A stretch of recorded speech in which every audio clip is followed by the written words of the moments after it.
अर्ध गाणं पण करेल.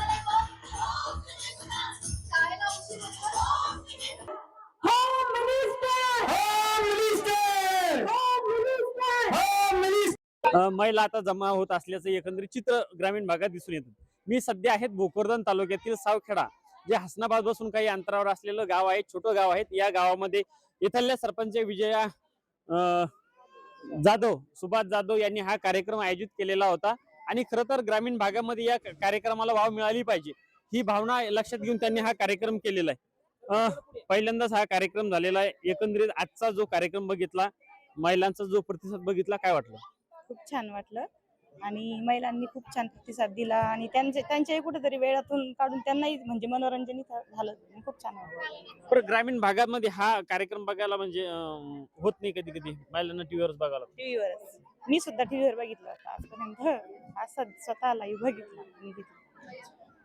ज्या या खेळाच्या मानकरी आहेत, काय वाटलं एकंदरीत आजच्या खेळाचे जे मान आहेत, पहिलं मान तुम्ही घेतलेले? स्वतःला एकदम अभिमान वाटला पहिला मानकरी असल्यामुळं. आणि ताईला एवढंच म्हणते, हा कार्यक्रम वर्षातून एक वेळेस नक्की ठेवा, कारण की ह्या कार्यक्रमाच्या निमित्तानं सर्व महिला एकत्र येत्या, काहीतरी थोडाफार एन्जॉय करायला भेटतो. कंपल्सरी कामच राहते खेड्यातून, तर हा कार्यक्रम कधी झालेला नाही. पहिली वेळेस विजयाताईमुळे हा कार्यक्रम सावखेडा या गावात झाला. मला तरी वाटतं आसपासच्या गावात हा कार्यक्रम कधीच झालेला नसेल. एकंदरीत कार्यक्रम बघताना झुकेंगे नाही साला हा डायलॉग मारलेला होता. खरं तर ग्रामीण भागातली महिला आहेत, एकदा डायलॉग हाणायचा मग आपण पुढे बोलणार आहे. नावच घ्यायचं हा डायरेक्ट काल होतं लग्न, लग्नामध्ये होता बँडवाला. काल होतं लग्न, लग्नामध्ये होता बँडवाला. गजानन रावांचं नाव घेते, झुकेगा नाही साला. ऍक्टिंग झुकेंगे नाही साला.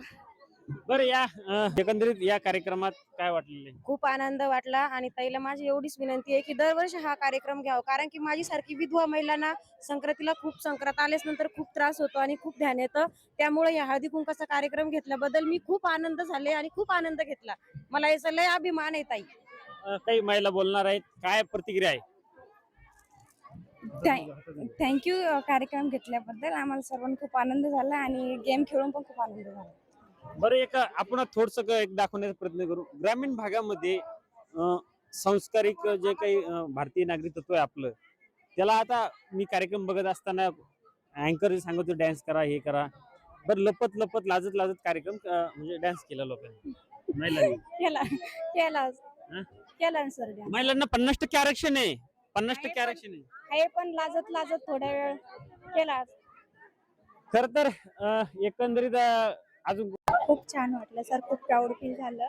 असा कार्यक्रम दरवर्षी आमच्या गावामध्ये आणायचा. वरती जो नजराना होता तुमचा वेगळाच नजराना दिसून आला. हो सर, टीव्ही मध्ये बघते.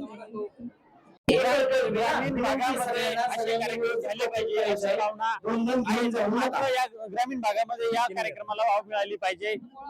ग्रामीण भागामध्ये अजूनही जुन्या रूढी परंपरा आहेत की सून या घेऊन जायची नाहीये, पाहिजे, लहान मुलींनी नाही घेऊन जायचंय. ते डोक्यावरचं जे आहे लेडीजला, या कार्यक्रमाला लेडीजला घेऊन जायची मिळाली पाहिजे अशीच अपेक्षा इथल्या महिलांनी व्यक्त केलेली आहेत.